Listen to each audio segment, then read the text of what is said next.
Good morning, everybody. A new truth drip has come out. And of course, I always promised you guys that when that would happen, I would absolutely show it to you. And that's what we're going to watch this morning. And this one is actually a recap.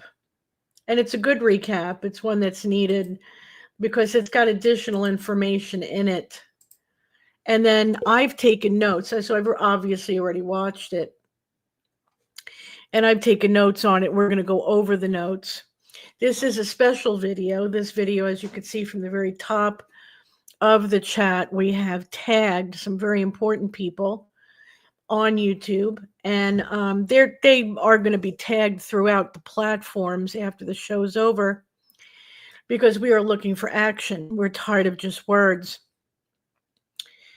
And then there's a new video that was put out by Truth Drip over this morning. And it's made up of the content creators coming together and literally reading out the petition. And why is that important? That's important because, one, all of you can share that throughout the platforms just by copying and pasting that link. You really don't have to do anything but do that and tag the proper people. And that pushes accountability. And that's what we're looking for. But before I start that, I just want to make sure that you guys know when I'm not online like this live, I do share with you the best things that I find in the news. Yesterday, if you haven't seen it already, I had put up a video regarding the latest scams. Please watch that if you haven't, because I'd like to make sure that you are protected from any scams. And they're getting very sophisticated. They're getting very elaborate. So it is important to watch. And anything else that is newsworthy, I try to share with you. And of course, naturally, we have the online protests, which you can depend on every day until we absolutely see the justice we're looking for. Also, as an update, and I'm sure you've already heard, but of course I have to say it, Sam Rickman did win that court case against John Paul Miller. And he won, I think it was $3,500. It ended up being $3,400. John Paul got $100. I'm not sure why and what that was towards, but maybe his filing fee. I don't know. But he did walk out with his tail between his legs. I did hear that he asked the judge for an appeal. So he never gives up. He never gives up. He's dug his heels into his wickedness, and he just sees himself as right in everything. He's never wrong. Okay, so we are going to, on the petition video as well. Thank you for reminding me of that, Sarah. We also have the petition video that goes out. I try to, use a song that is, one, will go across the platforms without a copyright issue, and two, just keep it lively, keep it in the same message.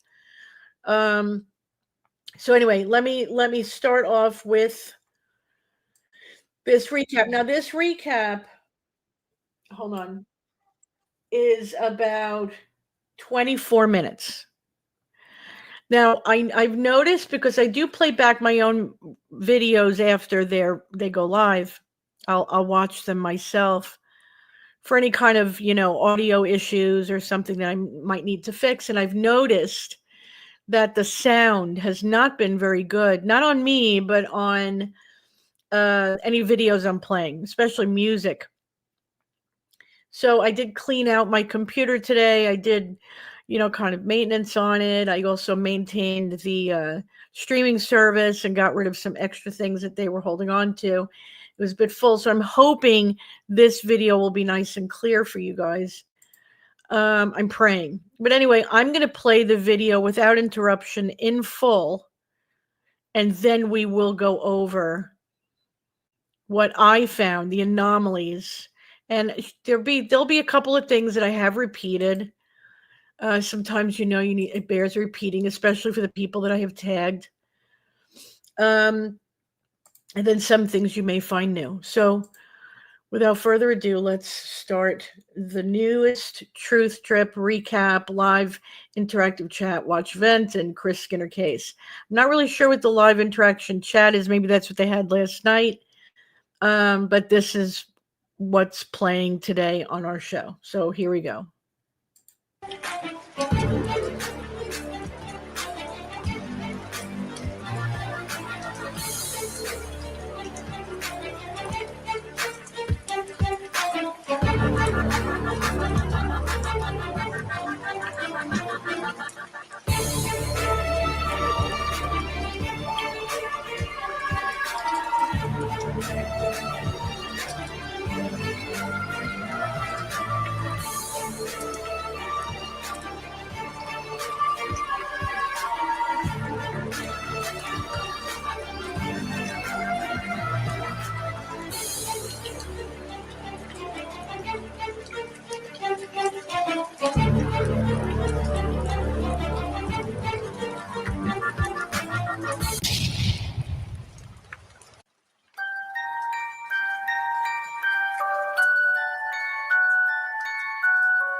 This video presents a full recap of Truth Trips 1 through 20 with added narration to provide clarity and context.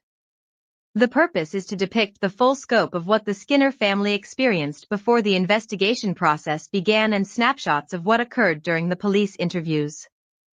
Establishing this foundation is essential before moving into Phase 2 of Truth Trips, which will focus on events that followed after the Myrtle Beach police closed their investigation for a second time in March 2025, even though the Horry County Coroner's Office states their case remains open. By aligning the original audio with contextual narration, this presentation provides a clearer perspective on how these interactions shaped the process and sets the stage for what will come next. As many have recognized, these recordings expose how Chief Deputy Coroner Tamara Willard provided the family with misleading information and false expectations. A death investigator has a duty to approach grieving families with sensitivity, compassion, and honesty, not to add new layers of pain and mistrust. Deputy Coroner Willard's actions have done exactly that. The opening audio in this video will present the truth about who initiated the reinvestigation and why, contradicting Willard's repeated attempts to place the blame on the family. You mean you've had a conversation with, the police about it? No, I talked to the police chief about it. Maybe she's just hasn't gotten back to me because she's talking to the detectives. I'm not sure. This was the end of last year, only because I'd gotten some requests from different podcasters. Yeah. Like Robbie Harvey and True He Sunlight. has not. Somebody else, somebody named Beth. Yeah. Well, what I told Amy is that I want to have a conversation about it because I'm not going to trust anything that any podcaster has sent me. I want to see the original video, whatever y'all got. So Amy and I have lunch together on Wednesday of next week, and I imagine that we'll probably set something up for the end of the month, like a week for us to all get together and send out subpoenas, court orders, however we're going to handle it for everybody to come in so that it's all done it has to be done a certain way because I don't want it to come back on you guys. I don't want to do a full-blown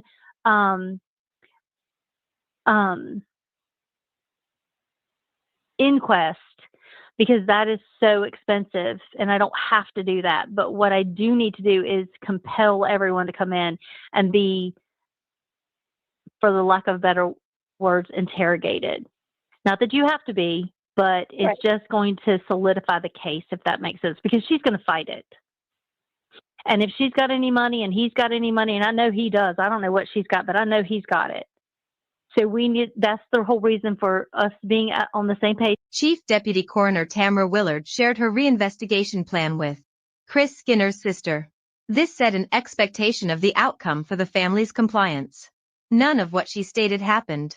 So I'd love to get this done by mid-February. So like met and changed and everything, like her be charged. But I mean, like next week is booked for me. I haven't talked to Amy yet on what they can do. So, I mean, I'm kind of in a hold because of their detectives as well. But as soon as I've got a time frame, I'll let you know and I'll get everything scheduled. And the likelihood is that we'll do it at the police department office because they've got more space than we do. And it's more intimidating, to be quite honest. I gotcha. So it's not that it's off my radar, not at all. It's just that it has to take a backseat till everything can be dotted and crossed. I understand. And because of our,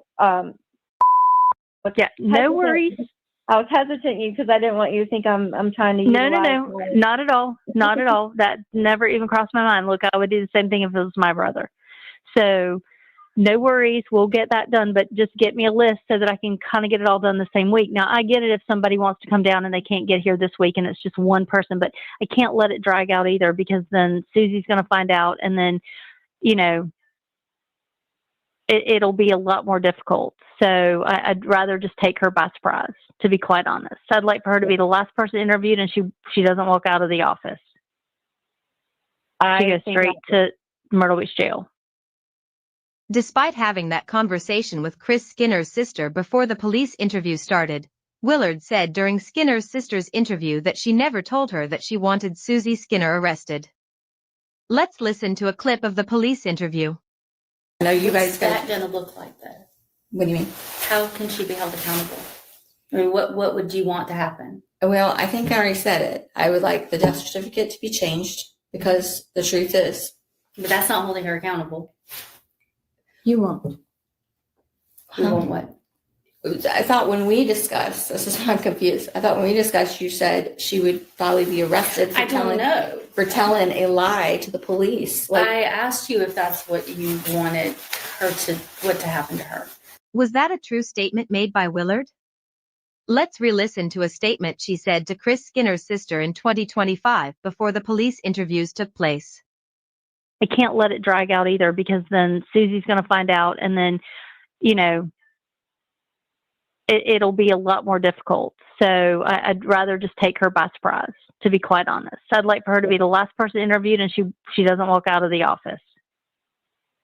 She goes straight to Myrtle Beach jail. Next, what did Chief Deputy Coroner Willard say to Skinner's sister before the police interview about Susie Skinner saying the manner of death is an accident? She just lied to the police and said that this was not anything other than an accident and that there was no other family that could say anything different. And that was a lie. And she should be held accountable for that, which is why I'm so intently trying to do it all at one time so that, she doesn't get any information and she can't lie about anything else. And that is a problem. And she's gotten away with it for years. Yes, and she did to the lie. detriment of her children, which honestly pisses me off. Next clip, Willard is discussing John Paul Miller and Susie Skinner with Chris Skinner's sister. This is before Skinner's sister's police interview. The whole reason that nobody ever questioned it, because he was going to this event and that event and doing all of these highly productive things that didn't look like he was at any point. But I find that interesting because here's why. He was not doing any events in the last year of his life, and he was complaining about his mental health. He actually talked to me about it. The police officers should have done that before I ever got involved, before he ever died. I mean, but we can only take what people tell us, and I wasn't there to listen to those interviews because, again, I wasn't notified of it till 3 or 4 hours after he was taken in. But I've already made a request to the police department to discuss it so that we can figure out. I mean, because it can't just be my case versus their case, because then that just opens up a bigger issue. And this isn't going to make this go away. This is just going to be like, okay, well, did the two of them force him into this because of their affair? And that's the thing. Like, and Tamara, I could talk all day about my brother's situation, but he was in a vulnerable place, and I was on the way. But nobody knew anything about the two of them until Micah's death. At least not from a law enforcement standpoint that I'm aware of. Snapped at me and told me she didn't care, my opinion, the world opinion, whatever opinion, is nobody's business. She can do what she wants. And I'm like, who is this person? Like, this is not somebody controlled by him. Yes. But I do think she needs to be held accountable. She did lie. I do too. But we have to do it the right way, because it's going to come out that it's a persecution of him. He has a great way of playing a victim.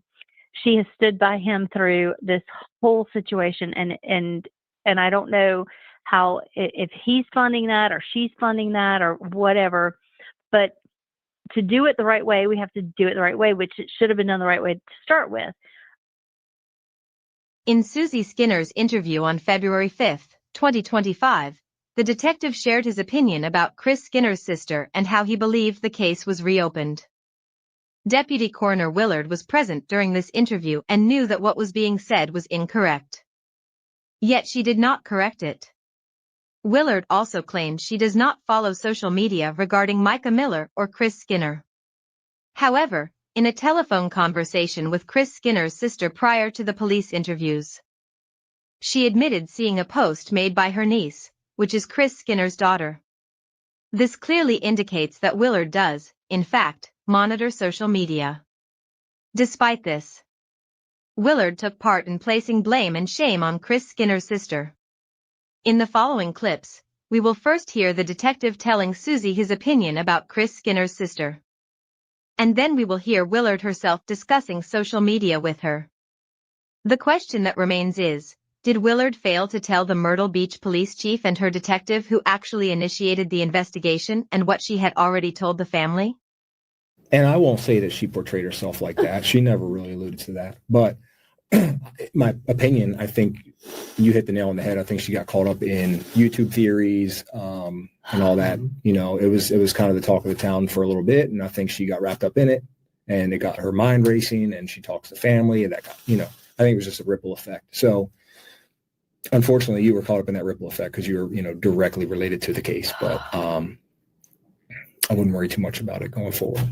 And somebody posted right after the whole Micah incident, they posted a message board, like a whiteboard, that her daughter had written about staying away from him and please don't, and it had a Bible verse on it and all this, and it was heartbreaking. I mean, seriously heartbreaking. Next, Willard made false statements to the news which aired last week in August 2025.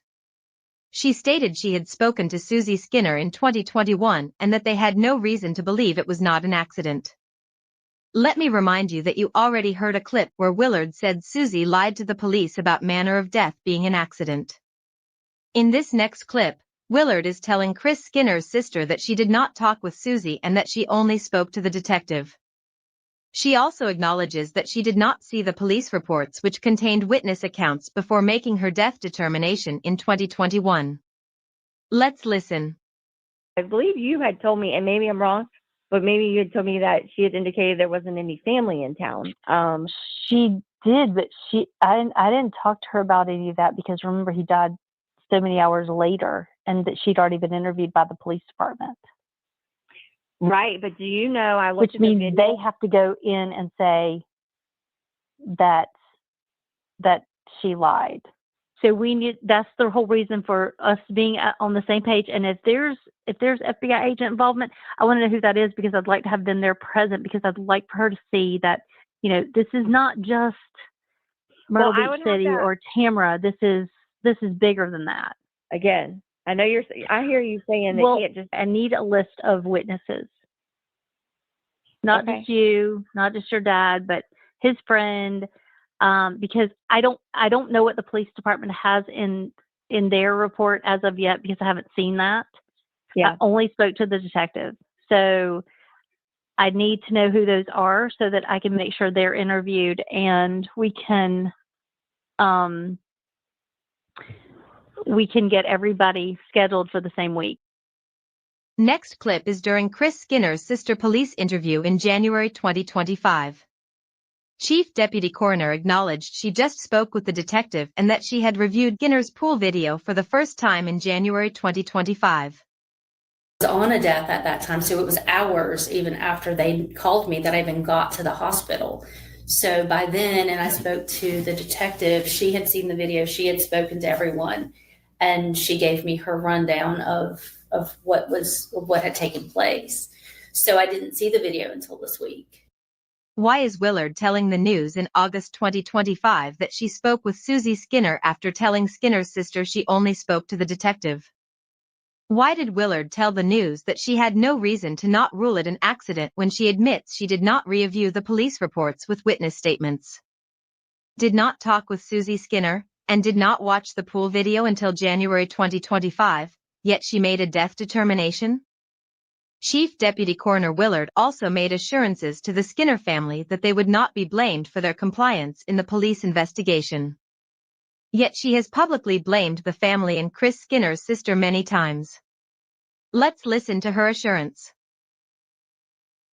So I've already talked to my boss, and I've already said to him that sometime, we have to get through the first of the year, and still I'm not quite done with a few things, but I'm going to have to set aside time to interview all of you, because it can't just be, because the media is going to find out and they're going to want to know everything that's been done as to why this was changed. And it can't just be, I had a conversation with the sister. And honestly, Tamara, I appreciate you wanting to protect our family dynamics too, to where the kids don't think Tamara, their aunt sent their mom to jail. But no, that is horrific enough. I mean, even though they will know that you were interviewed, doesn't need to be that it's your fault or your dad's fault or anybody's fault. It is that other things came to light, and now we've got different evidence, and we have to look at it in a different way.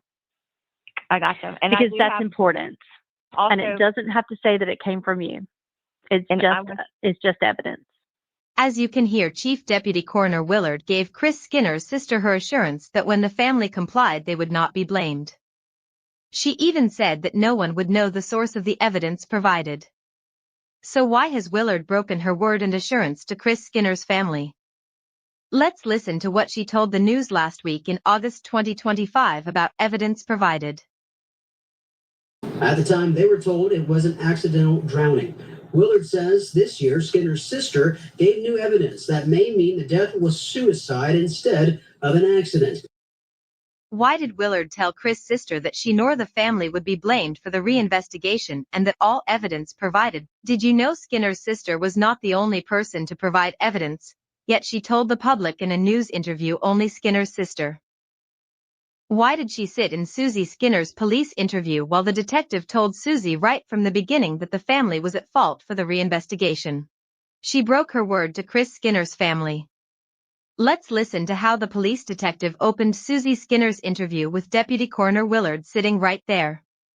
Ultimately, what happened, family contacted the coroner's office. They're not very happy with the outcome of the investigation, which is kind of what I was telling you on the phone. So the detective opened Susie Skinner's interview with blaming the family while the Chief Deputy Coroner Tamara Willard sitting right there.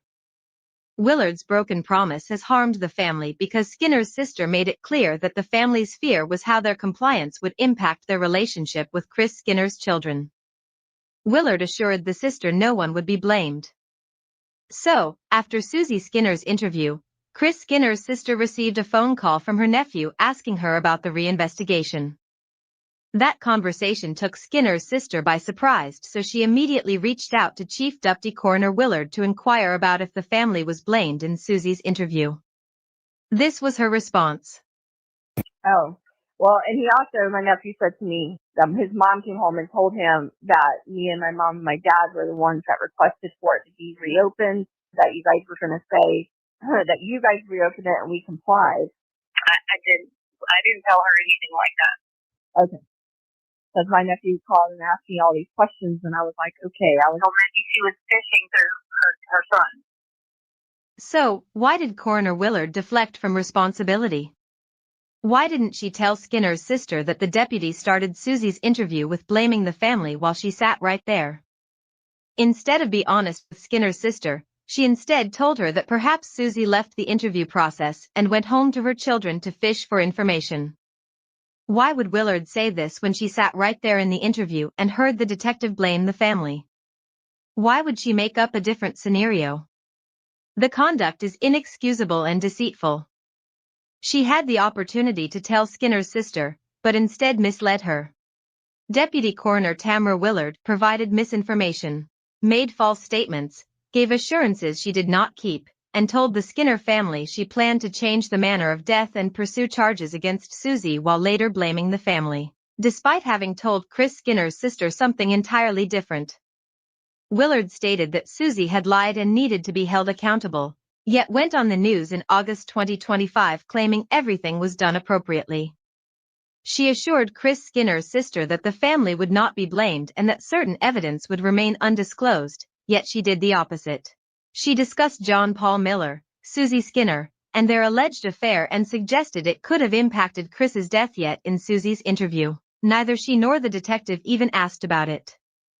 Many questions she told the family she planned to ask Susie were never asked. Why? Why did she mislead the family? Why did she deny in the interview with Skinner's sister that she had said she wanted to arrest Susie? Why speak about John Paul Miller playing the victim and his financial situation? Why assure the family they would not be blamed, only to place blame? Why has she lied and failed a grieving family who complied with the reinvestigation? In the 2021 death of Chris Skinner, Deputy Coroner Tamara Willard did not conduct her own investigation. Instead, she relied solely on the word of the detective at the scene without independently reviewing the available evidence. During Susie Skinner's interview, no pertinent questions were asked and all incrimination was ignored. Why weren't these important questions asked? Chief Deputy Coroner Tamara Willard's conduct before the investigation was not acceptable. Hear those words carefully, before the investigation. These statements were made prior to speaking with any witnesses or reviewing any evidence. In other words, Willard entered the process with a predetermined course of action.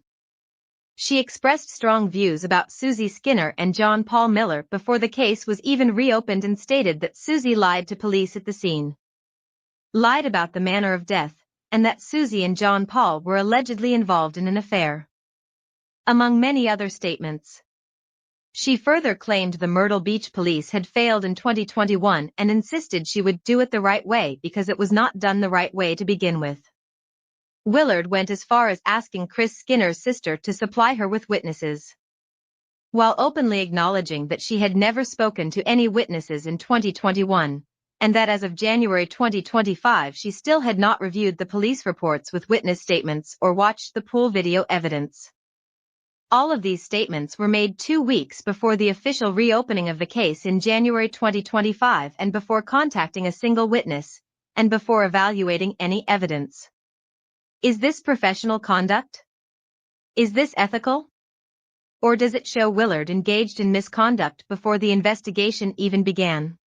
The real question is, why did Willard abandon her stated plan of action? What shifted in those 2 weeks leading up to the investigation? And what took place during her lunch with Myrtle Beach Police Chief Amy Prock? These are questions that demand answers. Stay tuned for part 2 of the Truth Drips to see what else Willard has said after the interview process concluded.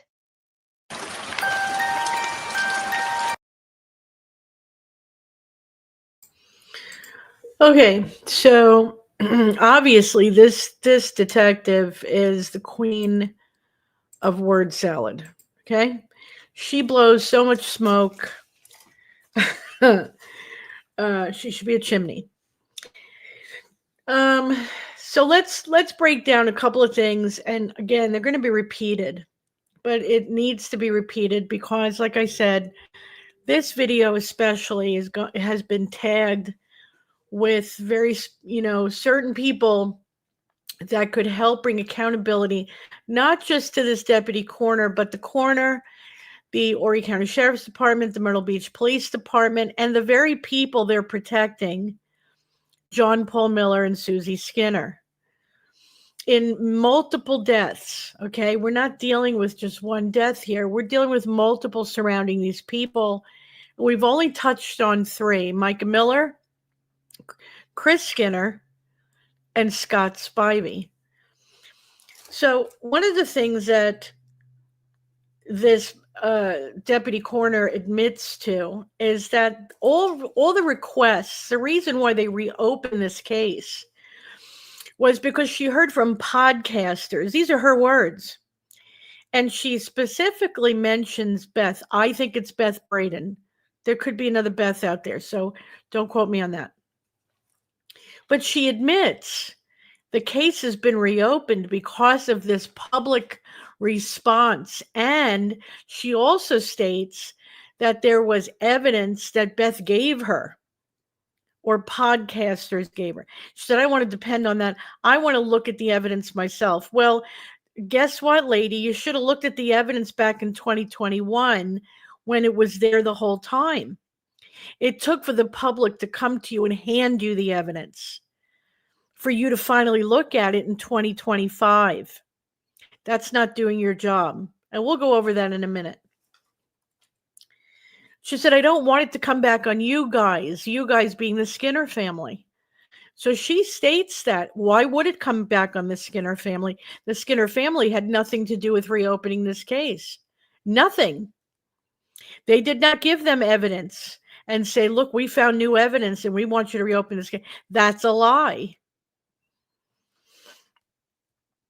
She says she doesn't want to do a full inquest because it's too expensive. Now, if you would have done an investigation in 2021 and then said that, I could understand. But the fact that you didn't spend dime one on investigating the death of a man in a wheelchair who ends up in a pool, the fact that you're concerned about spending any money on doing an investigation now in a reopened case makes me wonder about you. And it also makes me wonder about where is the money going that goes towards the police department, the coroner's office, the sheriff's department. Where is that money going to? Because that's taxpayer money.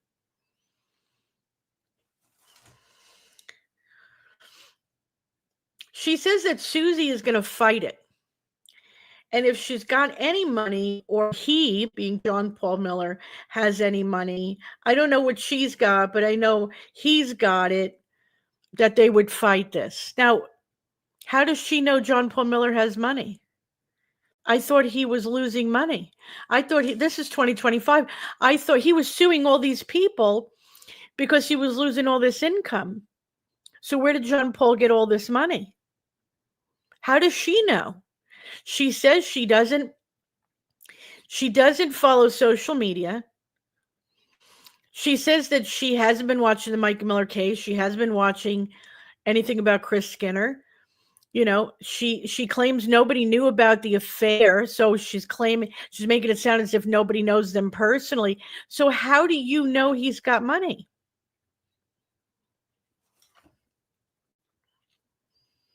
I'd love to end this by the end of February and have her charged. Her being Susie. Get me a list of people to interview. Why is it up to the Skinner family to get her a list of people to interview? I thought she said that the police department interviewed people. Go to the police department. Find out who the people that were interviewed, the witnesses, who they are. Why is it that a citizen, a civilian, has to do your job? What are you getting paid for? Or do you want to turn around and tell the Millers, who's really paying your paycheck, Miss Coroner, Deputy Coroner, that all the evidence and everything that you got came from the Skinner family, from Tamara? You want to have her to blame. She says, I can't let it drag out because Susie is going to find out, and then it will be a lot more difficult. Why? Why does Susie have the power, or better yet, John Paul Miller have the power to make it difficult? Why is that? Why would any deputy coroner care about them finding out? It makes no sense to me. If it makes sense to anybody out there, let me know. I'd like her to be the last person to be interviewed so she doesn't walk out of the office. She goes right to the Myrtle Beach jail. Okay. Now, in the police interview, and I said we were going to repeat things, so bear with me. The lying deputy coroner, asks Tamara, in a very different tone, by the way, you can hear it. How can she be held accountable, she being Susie? What would you like to see happen? Tamara, obviously confused, says, I thought when we discussed it, you said that she would be arrested for telling a lie to the police. This deputy coroner interrupts her and says, I don't know. I asked you if that's what you wanted to see happen. That's a lie. That's a flat out lie. Now, let me say something to you. When anybody in an authoritative position is lying, they're covering up something. For every person that's listening in the federal government right now, and you're part of the law enforcement especially, you know that's the truth. When you've got somebody who is lying, even after, and you can hear in the recording, she said the total opposite. She's covering something up. What is she covering up? That's the question. The deputy coroner says she just lied to the police and said that this is an accident. No other family is around to say anything different, and this is a lie, and she should be held accountable for that. She's talking about Susie. Now that's in the conversation. She did not know was being recorded. That's why she was so open and free with what she wanted to see happen to Susie. She says she's gotten away with it for years and to the detriment of her own children.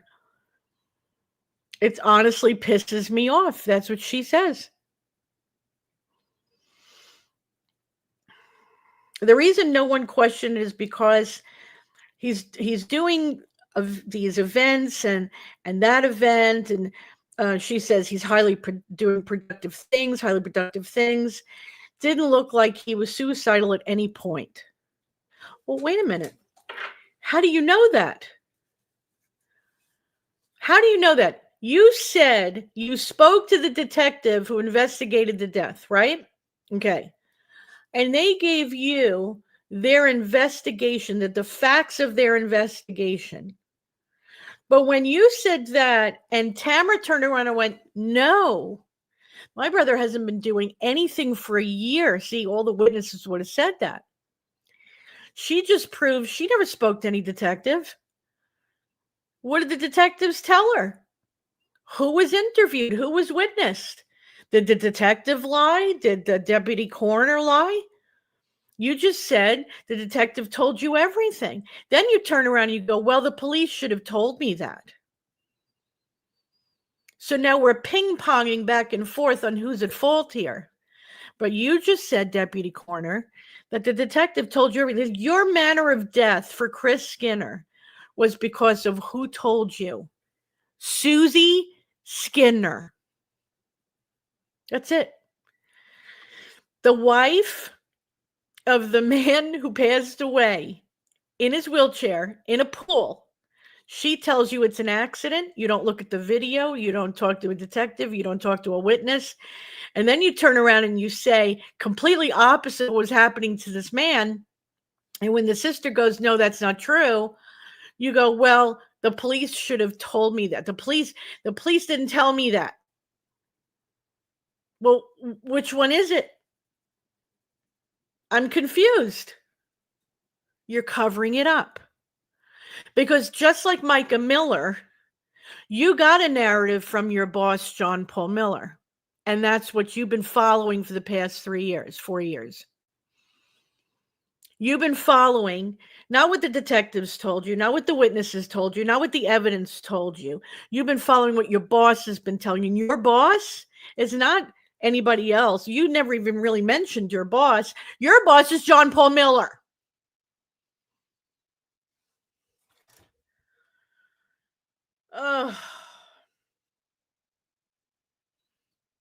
She said police officers should have done that before I got involved. Meaning they should have spoken to witnesses. They should have told her. Then where did you get the information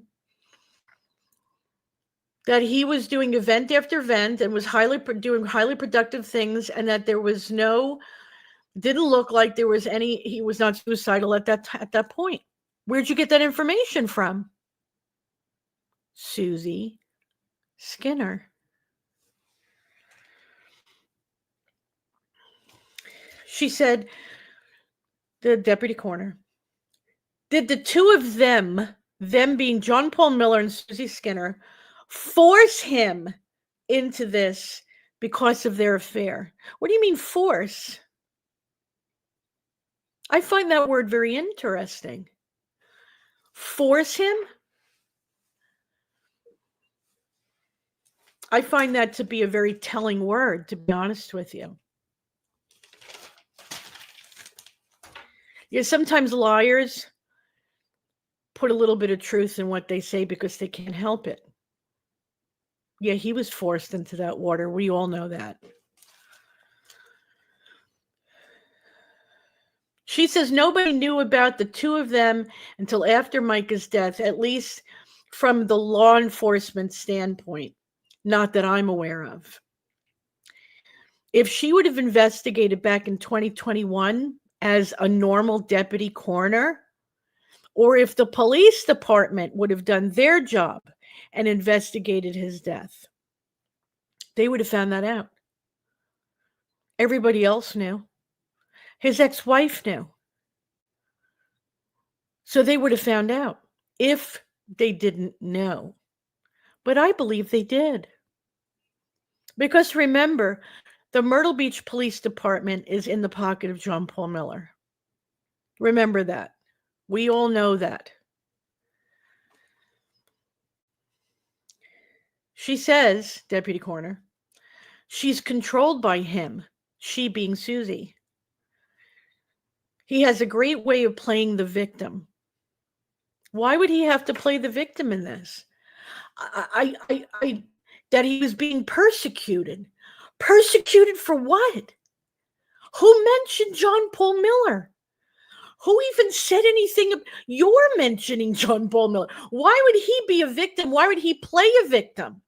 Unless you're afraid that investigating this will find that he's guilty of something. And that's going to make you in trouble.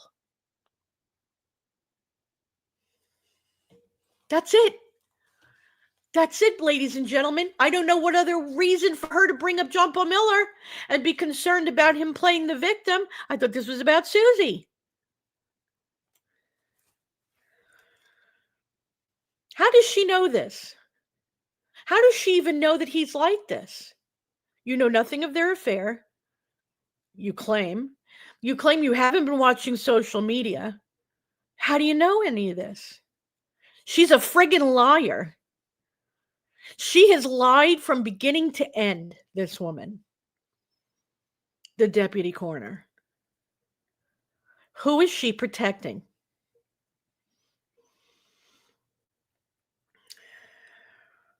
The idiot detective from Myrtle Beach Police Department starts his interview.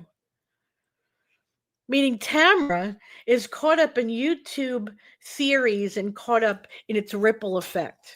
Okay. He plays down what's happening. Okay. Instead of doing a detective's job, he does a typical Keystone Cop kind of job. I think he's worse than a Keystone Cop. Lies about the reason for the reopening of the case. He should know better as a detective, really why the case has been reopened. And why they're questioning Susan. He should have been saying, why did you lie to the police department initially? Why did you lie about the family not being around? Why did you lie about it being an accident? What made you think it was an accident? How did you know it was an accident, Susie? Were you there? Did you see his wheelchair going? How did you know? And if she claims she saw the video, why didn't the police department and the deputy coroner see the same video? I know the police department saw it, but the person who claims that the manner of death was an accident, why didn't she see the video? She took Susie's word for it. She took John Paul Miller's word for it. We are looking at exactly what we saw in Robeson County when we read Micah Miller's death certificate, when we read the death investigation. And there was a section where they had described everything about what they saw in the scene and everything about what they saw in Micah. And it was word for friggin' word from what we've heard out of the mouth of John Paul Miller since May of 2024. Word for word. Go read it. You'll be shocked. We've done this already. We've covered this already. So this is exactly what happened with Chris years before. I told you guys from the very beginning. 2020 was when his church started to be affected by the pandemic financially. He started to freak out because he wasn't making the money he was used to making. And so they commiserated in their affair. They're already having an affair. It's not as if these are people that have any kind of morale. You're talking about a pastor and a married woman from the congregation. Let's be real. They justified their affair. Why wouldn't they justify getting rid of Chris for all that money? And an accident brings in a double indemnity, not a suicide. An homicide puts him in prison. So there's only one choice.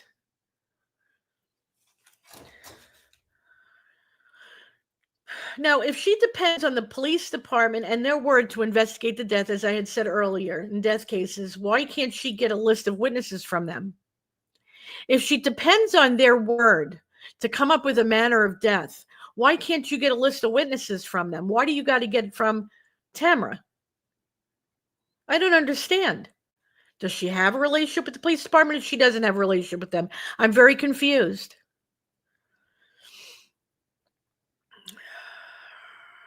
The first time this woman sees the video is 2025. Okay. She gave her word, this deputy coroner, that she would not make it out to be that the Skinner family, especially Tamra, restarted this investigation, but it was the podcasters, the influencers, who were calling her and sending her evidence, and this is what real, which is the truth. She says it. But instead, she tells the media that Tamra gave her new evidence, and this is the reason why she reopened the case. Many other people have provided evidence to this woman. It wasn't just one podcaster. There were a few.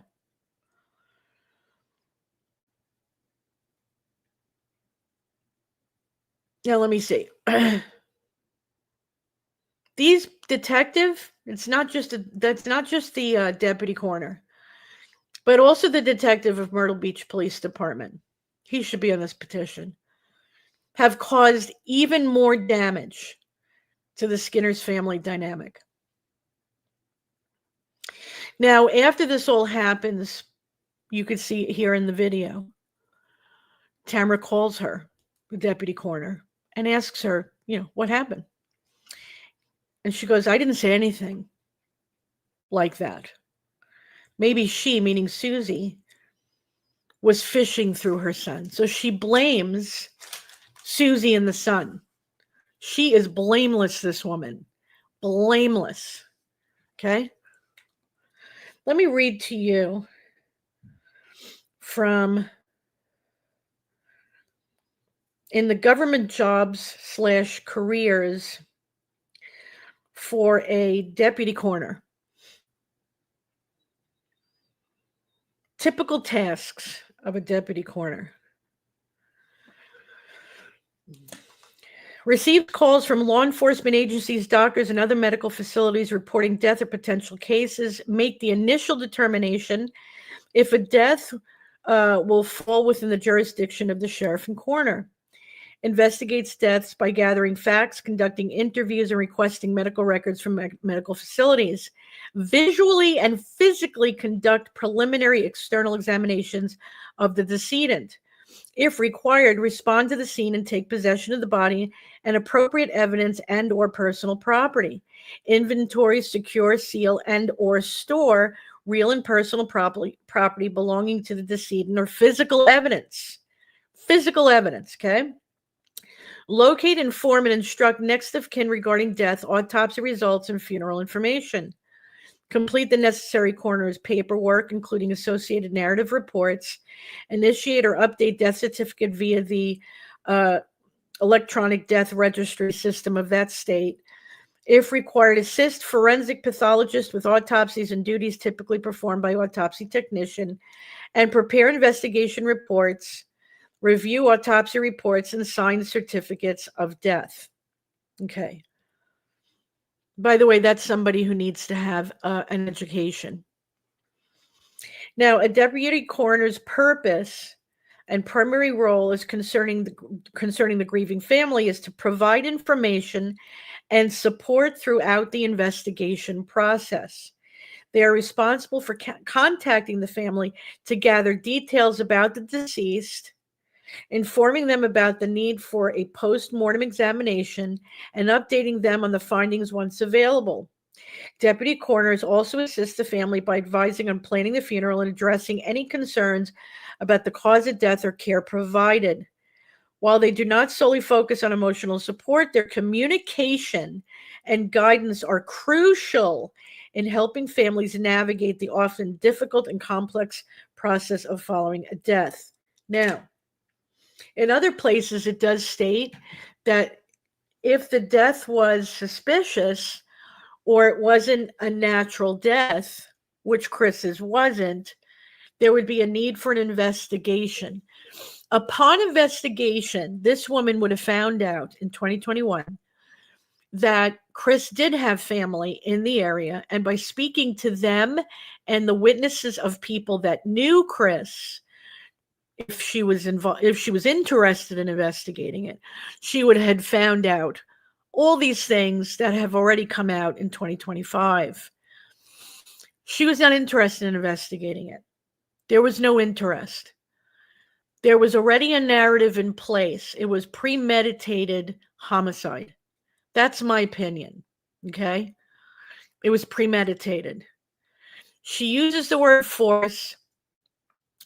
Why would you cover up a suicide? Why would you lie in regards to a suicide? Why? Just give me. Now, some people may say, well, it's to protect Susie's money. Why does this woman want to protect Susie's money? Why would she put her job on the line for somebody's money and paying back a life insurance? You don't think that death certificates have been changed throughout the years? Of course they have. And manners of death, of course they have. People have had to pay back life insurance policies. It's not as if he committed suicide, let's say, if that's really the truth, and all of a sudden you tell this grieving widow, and we know she's not, but let's just say that that's the case, and they come back with the manner of death, they're not going to send the woman to jail because she thought of it as an accident. But you're going to cover it up if you're responsible for his death. Now, how would she be responsible for his death? This woman claims the affair. That's what she said. The affair forced him into doing this, she said. Okay. We already went over South Carolina code. I can't remember the code right now off the top of my head, but that it was certain neglect from a spouse who's taking care of a vulnerable adult.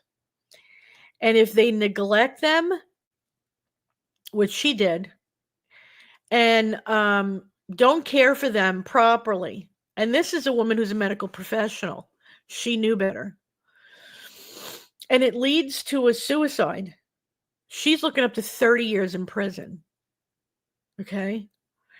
But we have to also take into consideration, I know it's an uncomfortable thing to think about, but the fact of the matter is John Paul Miller doesn't like being confronted by anybody. He does not like being challenged.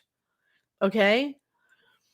And even though he had this conversation with Chris, which made the witness very uncomfortable, we see this in one of the truth trips, about talking about remote controlling his chair. 2 weeks before Chris dies, he confronts John Paul Miller, stay away from my wife and kids. John Paul Miller is already having a relationship with Susie. John Paul Miller treats women like a possession. They're objects. They belong to him, especially if he's bedded them. So he already sees Susie as his. How dare this guy come along and say, I have to leave her alone? You know that's how John Paul Miller thinks. He treated Michael like an object. He's treating Susie like an object. I'm sure he treated Allison like an object. They're not people. They don't have a right to think or have, opinions. They're possessions, like a car, like a brush, like a comb, like a couch. They're possessions. They're objects to him. That's it. And if they belong to him, they belong to him. He doesn't share. So don't tell me that there is no possibility of him committing violence on this guy. I had brought this up once before. John Paul Miller's very words, his own words. He says that some man came up to him at some church, said, stay away from my wife and kids, and he turned around and clocked him. Why would he do that? Why would he punch that man? Because he doesn't like being challenged. He doesn't like being told what to do. He has no respect for authority. None whatsoever. He doesn't even respect the authority of God. So I absolutely do believe that he would remote control him into the chair. And I believe the police department, the deputy coroner, have a hand in making sure that we don't find that out. And you know why I feel that way? Because we FOIA'd them for all this information on Chris's death, and they sent us everything but the footage of him and they admit it. They admit there's footage of him coming into the pool area, going to the chess set, and then going from the chess set over to where we find him. Around the pool, they say, and to the spot where we see him. Where's that footage? Why are you keeping that footage from us? Where is it?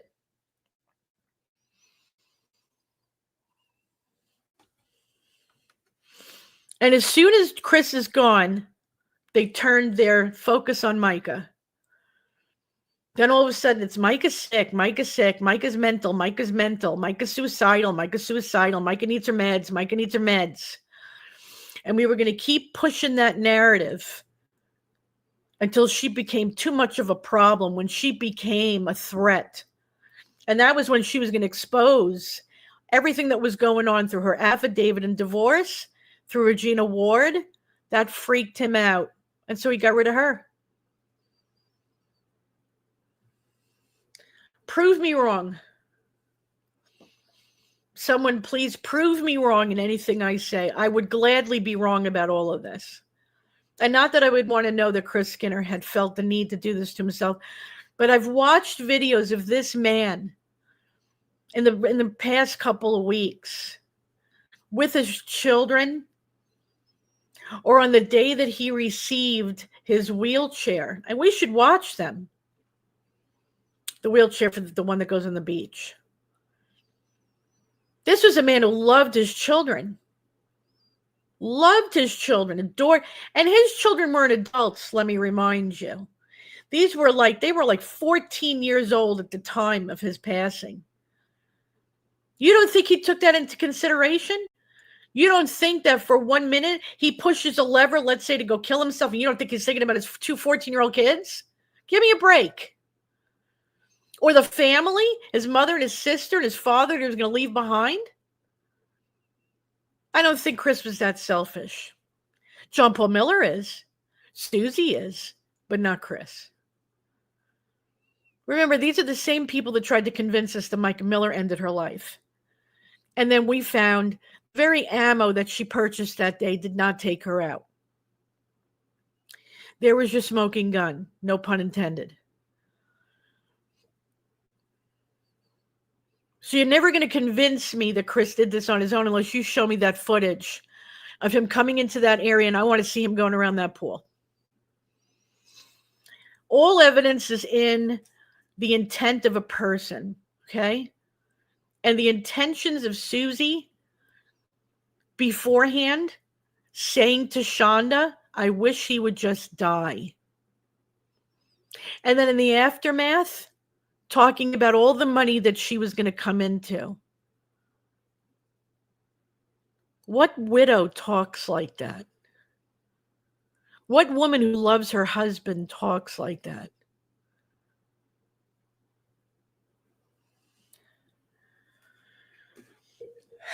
Anyway, there's a new video that's out that Truth Trip has put out. And what it is, it's a collaboration of, let me get it for you guys, because it just seemed to have disappeared.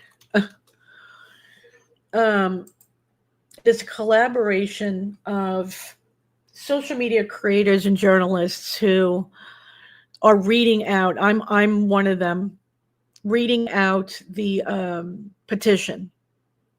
And this too, please, if you would, and I'll even put the link in the chat, share this in many places you can. All you have to do is copy the link and put it anywhere. Facebook. You can actually copy it on YouTube, believe it or not. When you click on share, it'll say create a post.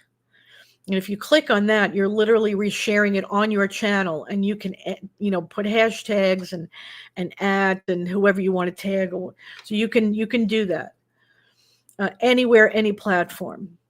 There is a way to download it, but that's kind of, without having to pay for YouTube, I'd have to show you how to do it. That's what I want to teach people how to do, because it's really not honest. But I'll admit that I do that once in a while. So let me put this up, and I'd like to play this for you. And then, like I said, I will put, what I'll do just to ensure that everybody does receive it and is able to get it. I will put the link in the chat after the show. If I do it now, it disappears with the chat. So I'll put it in the aftermath. But I'm going to share this all over the place, and I'd like to see everybody else share it as well. So let me get that for you. And it's about 8 minutes long, a little bit over 8 minutes long.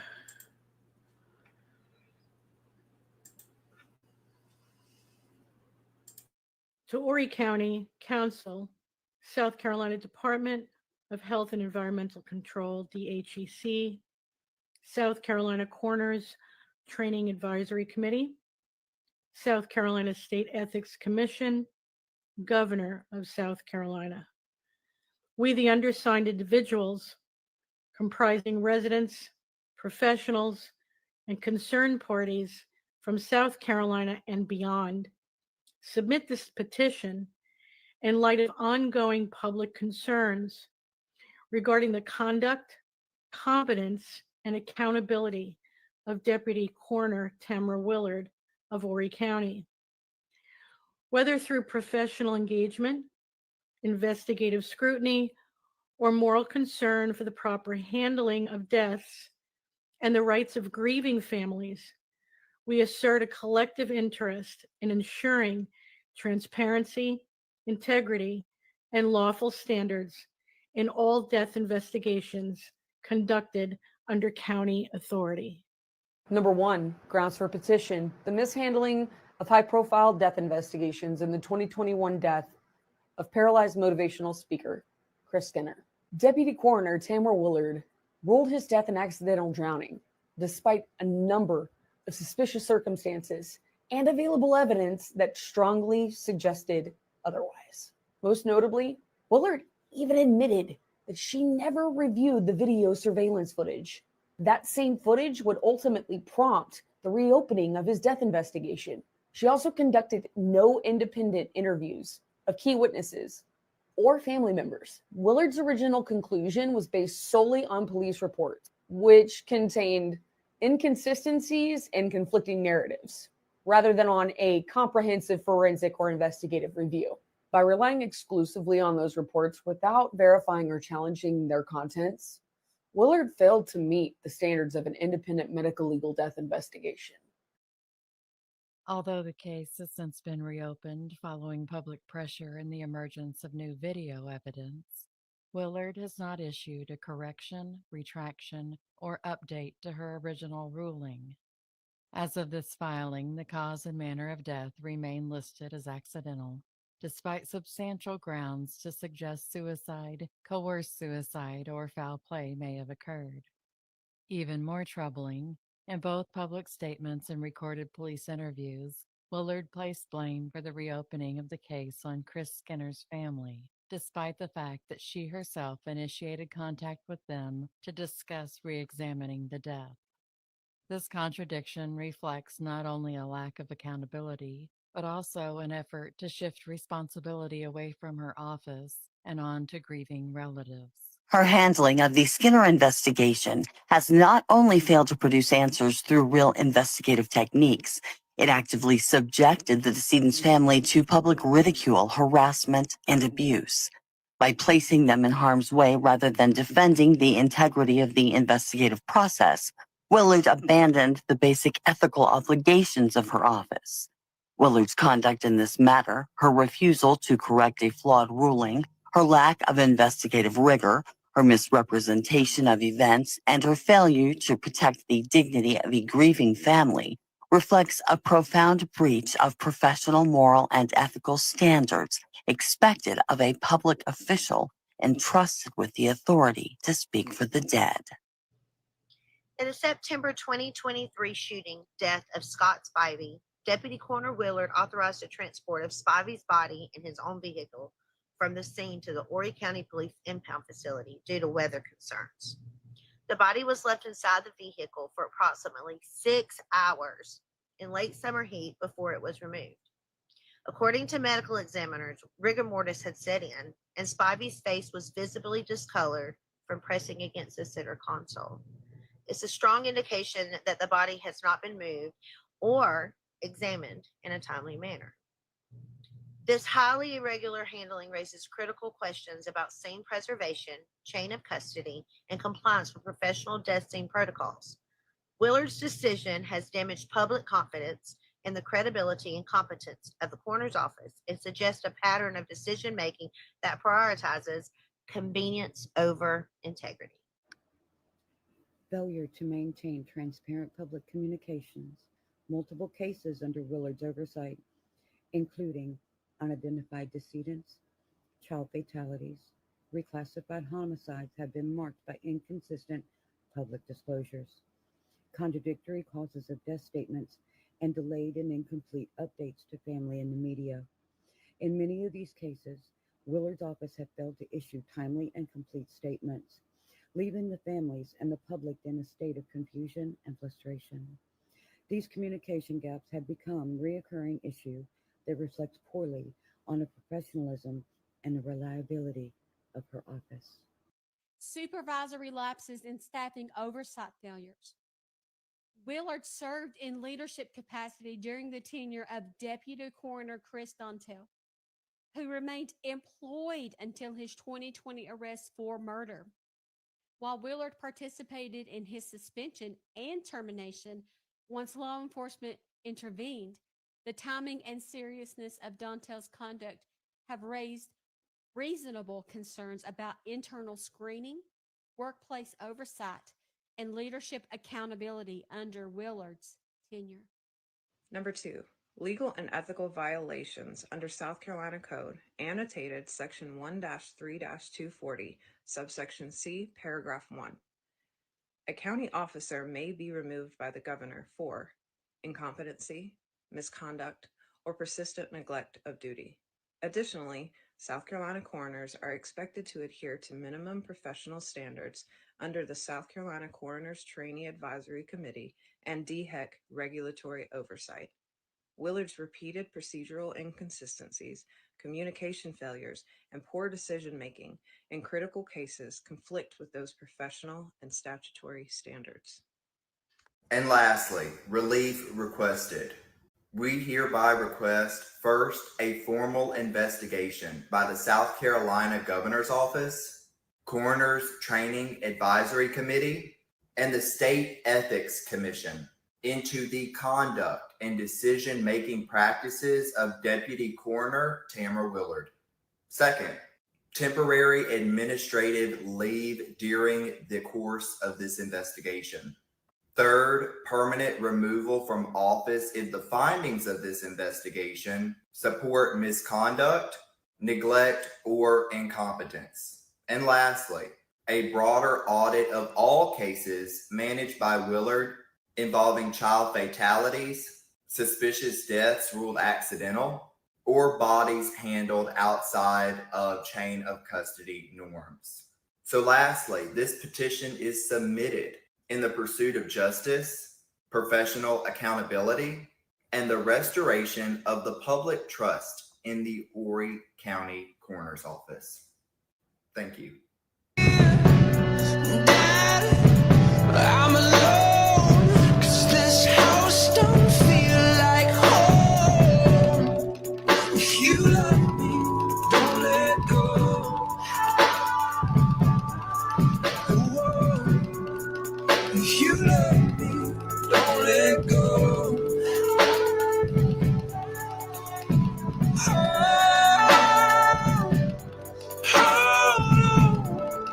Hold on to me, 'cause I'm a little unsteady.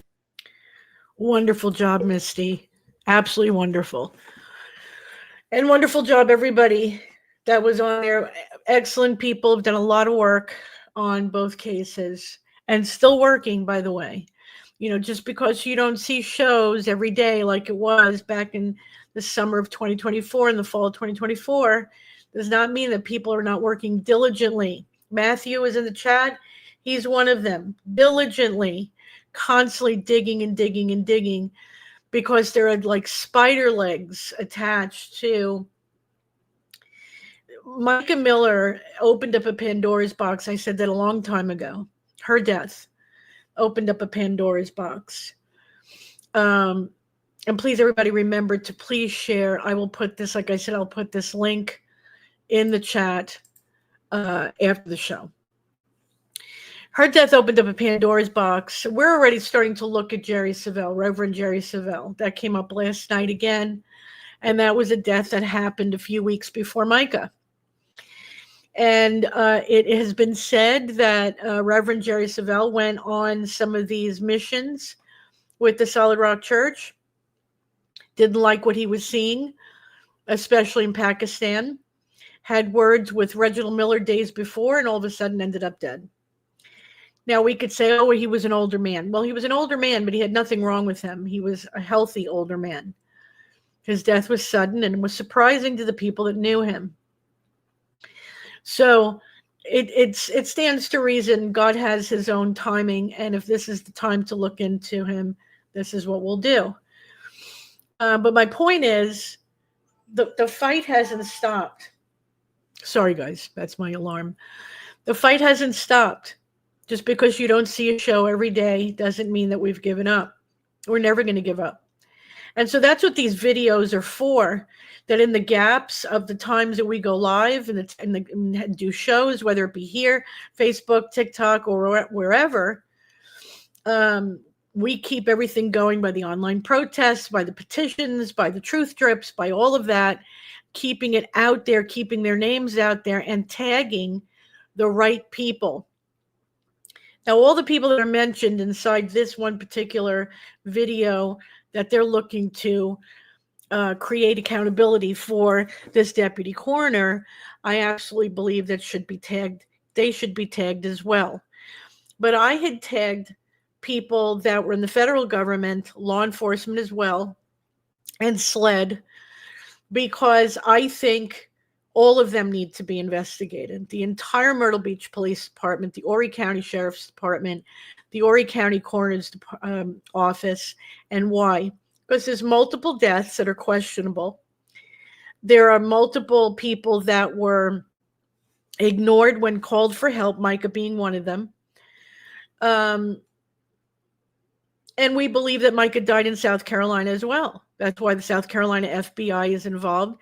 John Paul Miller made a statement during this court case with Sam Rickman that he got a heads up from the FBI days before his raid. That should have never happened.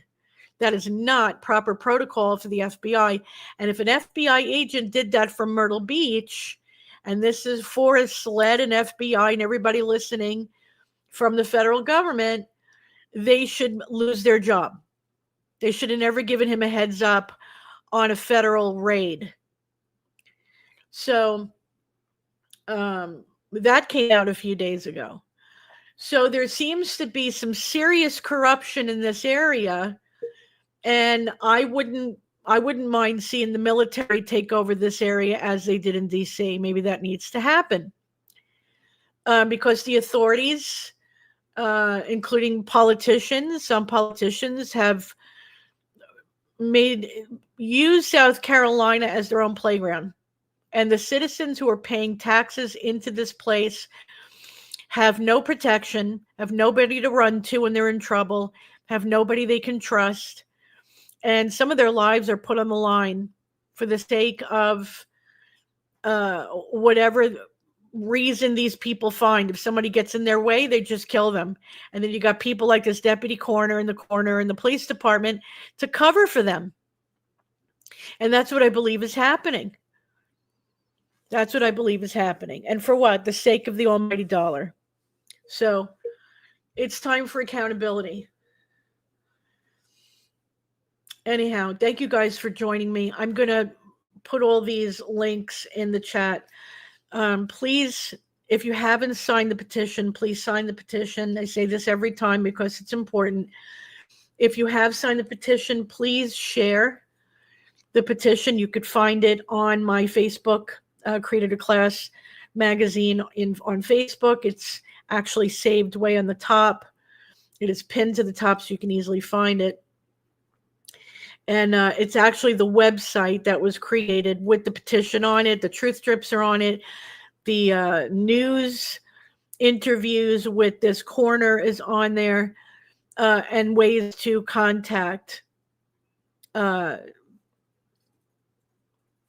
people that are running the petition. So please share that as well. I'll also have the link to this video to make it easy for you to get to. And please keep your eye on the truth drips because more is coming out. Also, if you could please, if you are sharing the online protests, thank you for doing that. I appreciate your help. If you are not, please, if you can, share the online protests wherever you can on any platform that you can. Tag everyone that you can think of. And what I mean by tag is at and their name. If you look up on the top of this chat, let me see if I can get it for you and I'll show you. That's a tag. I tagged the White House, I tagged out President Trump, I tagged the FBI, and I tagged SLED. Okay? And what I did was I went on their pages to find out what their at names were. Okay? And tagged them. So they are tagged now for this video. And that's what I mean by tagging somebody. Now, hashtag is something like this. Okay, so if you're going to hashtag, that's a hashtag.